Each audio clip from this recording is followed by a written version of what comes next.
Hey guys, आप लोगों के लिए डिमांड कर रहे थे आप कक्षा 11वीं त्रैमासिक परीक्षा का जो 2023-24 का आपका जो सेट बी का पेपर हो रहा है, उस पेपर का आप लोग सॉल्यूशन नहीं ला रहे हो भैया। तो हम लोग आपके लिए इस वीडियो में फुल सॉल्यूशन लेकर आए हैं, पूरा का पूरा फुल सॉल्यूशन लेके आए हैं।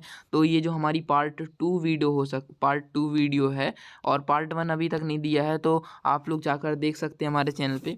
और हाँ, आप लोग कह रहे थे भैया कि आपका व्हाट्सअप ग्रुप ज्वाइन नहीं हो रहा है, तो हम लोगों ने नई लिंक बनाई है, तो उस लिंक से जाकर आप ज्वाइन कीजिए।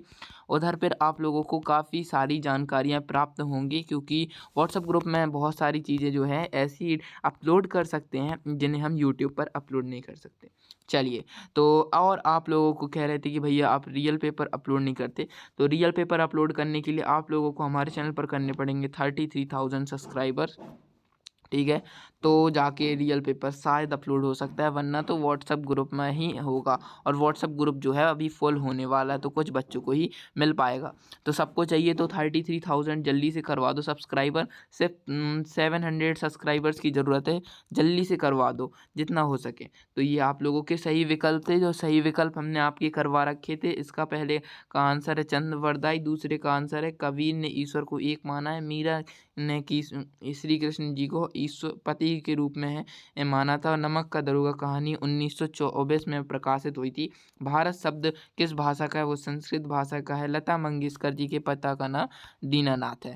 तो चलिए, अब यहाँ पर ये रिक्त स्थान आते हैं, तो रिक्त स्थान आप लोग कर सकते हैं कि कोई की खुदाई का काम क्या कहलाता है। लता मंगेशकर के प्रसिद्ध गायन जो थे, उनके पापा का नाम क्या है?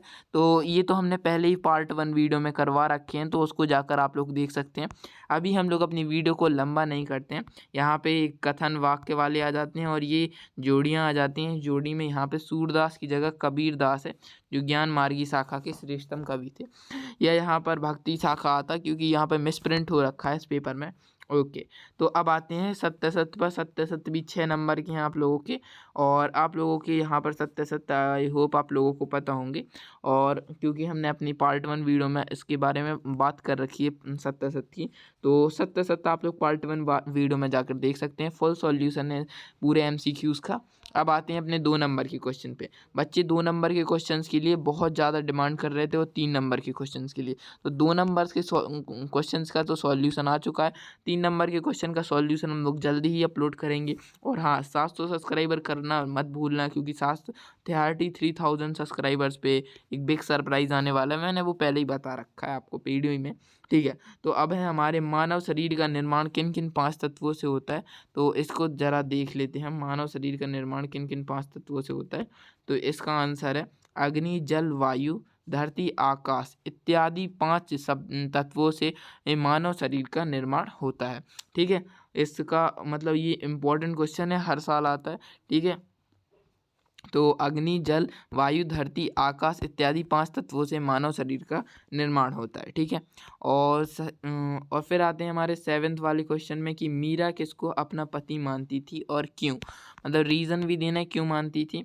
तो इसका आंसर होगा आप लोगों का ये है आंसर, कि मीरा कृष्ण की उपासना किस रूप में करती थी। क्वेश्चन के ऊपर ध्यान मत दीजिए, आंसर को देखते हैं। आंसर बिल्कुल सेम टू सेम हो रहा है उसी क्वेश्चन जैसा। मीरा ने सदैव अपने आराध्य श्री कृष्ण को अपना पति स्वीकार किया है। उन्होंने कृष्ण की उपासना उसी दाम्पत्य भाव के साथ की थी। मीरा कृष्ण के सगुण रूप की उपासना करती हुई कहती है कि कृष्ण उनके सब कुछ हैं। कृष्ण के अतिरिक्त अन्य किसी से भी उनका कोई रिश्ता नाता नहीं है। मीरा के अनुसार कृष्ण गिरिराज पर्वत को धारण करने वाले, सिर पर मोर मुकुट पहनने वाले, उनका यह स्वरूप अत्यंत मनमोहक है और उन्हें अत्यंत प्रिय है, इसलिए वे उन्हें अपना पति मान चुकी हैं। ठीक है, और हमने बता दिया इसका आंसर। फिर आता है हमारा 8वां वाला प्रश्न कि प्रकृतिवाद की 2 विशेषताएं बतानी है और भक्ति काल के 2 कवियों के नाम। तो जैसा कि अभी आप लोगों को बताया है मैंने, भक्ति काल के 2 कवि कौन कौन से? कबीरदास हो जाते हैं और एक हो जाते हैं सूरदास। तो कबीरदास की एक रचना हो जाती है बीजक, और सूरदास की रचना हो जाती है सूरसागर। सूरसागर, ये एक एक रचना मैंने बता दी आप लोगों को। अब आते हैं क्वेश्चन नंबर 9 पे। क्वेश्चन नंबर 9 में है नौकरी के अवधि की ओर ध्यान मत दो, यह तो पीर का मजार है। यह कथन किसका था? यह कथन किसका था? तो इसको देख लेते हैं। कथन नमक के दरोगा कहानी में बताएगा, तो ये है नौकरी की अवधि की ओर ध्यान मत दो, यह तो पीर का मजार है, यह कथन किसका था? तो उपरोक्त कथन मुंशी वंशीधर के पिता ने मुंशी वंशीधर से कहा था। पिता का नाम कहानी में नहीं बताया गया है, इसीलिए इसमें मुंशी वंशीधर के पिता का नाम पिता बोल रखा है, मतलब आंसर में। आप भी इसी प्रकार से देख सकते हैं कि क्या हो गया, ठीक है। और अब आते हैं हमारे नेक्स्ट क्वेश्चन पे। नेक्स्ट क्वेश्चन है हमारा, लता के गायन की 2 विशेषताएं लिखनी है और कुई का मुंह क्यों छोटा रखा जाता है, इसका रीज़न बताना है। चलिए, तो इसके आंसर को भी देख लेते हैं, इसका आंसर क्या होगा। तो इसका आंसर क्या है कि राजस्थान में अमृत तुल्य मीठे पानी का मुख्य स्रोत कुई है। मुख्य स्रोत कुई ही होता है। तो मुंह के व्यास को कुएं की तुलना में काफ़ी छोटे रखने के कई कारण हैं। पहला कारण तो है 24 घंटे में कुई की रेत में नमी में परिवर्तन, पानी की मात्रा बड़ी बमुश्किल 2 से 3 घंटे घड़ी होती है। इतनी कम मात्रा में पानी अधिक चौड़ा व्यास होने के कारण चारों ओर फैल जाएगा, जिससे ऊंचाई प्राप्त नहीं कर पाएंगे, मतलब कि जो जल है वो निकाल नहीं पाएंगे, जिसके फलस्वरूप ऊपर के किसी बर्तन से ये चमड़े का बैग कह सकते हैं जिसमें डालकर पानी नहीं निकाल सकते, ठीक है। और दूसरा कारण हो जाता है व्यास ज़्यादा करेंगे तो गर्मी बहुत ज़्यादा होती है, तो एवेपोरेशन के कारण जो होगा ये उनका वो पानी जो है पूरा उड़ जाएगा, फिर उनकी कुई बनाने की मेहनत तो पूरी ख़त्म ही हो जाएगी ना। और एक हमारा ये क्वेश्चन रह गया था, शायद मैं मिस कर गया हूँ यहाँ पर, 10th वाला क्वेश्चन कि वो है मोहन धनराम लोहार के आपस भट्टी में क्यों गया और फिल्मकार ने भाड़े पर कैमरा क्यों रखा। 2 नंबर का क्वेश्चन होने वाला है, तो इसको भी देख लेते हैं। तो इसका आंसर है फिल्मकार ने भाड़े पर कैमरा क्यों लिया।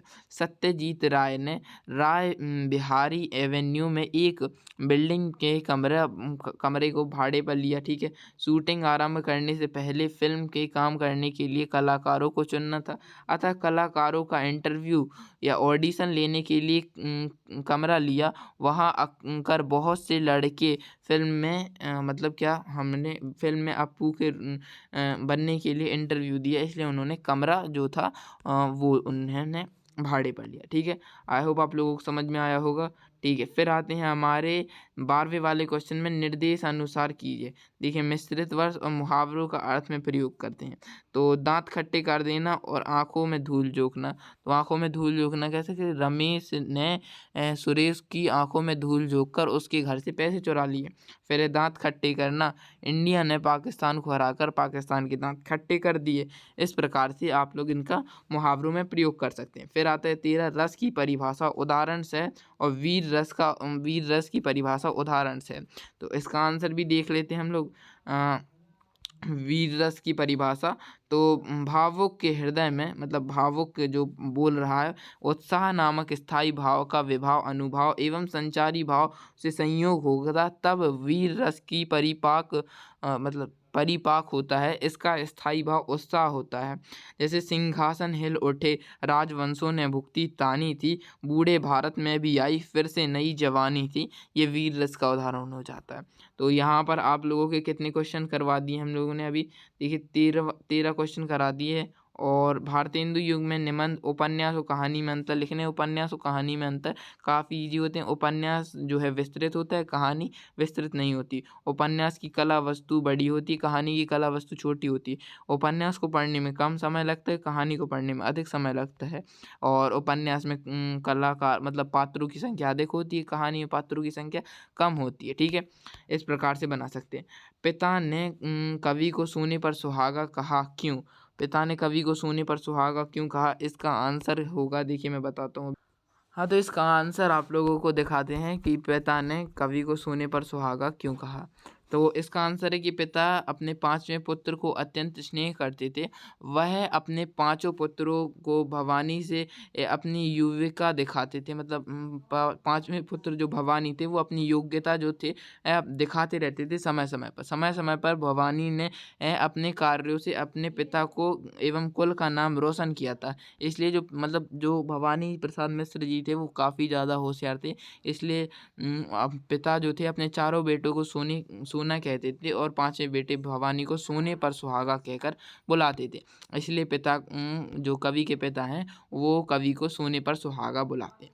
आई होप आप लोगों को वीडियो पसंद आई होगी। यहाँ पर हम लोगों ने 2 नंबर के पूरे क्वेश्चंस डिस्कस कर लिए। अब 3 नंबर और 4 नंबर के क्वेश्चन नेक्स्ट वीडियो में होंगे। उसके लिए आप लोगों को करवाने पड़ेंगे 700 सब्सक्राइबर और व्हाट्सएप ग्रुप में ज्वाइन हो जाइए जल्दी से, क्योंकि व्हाट्सएप ग्रुप फुल हो जाएगा। Okay bye.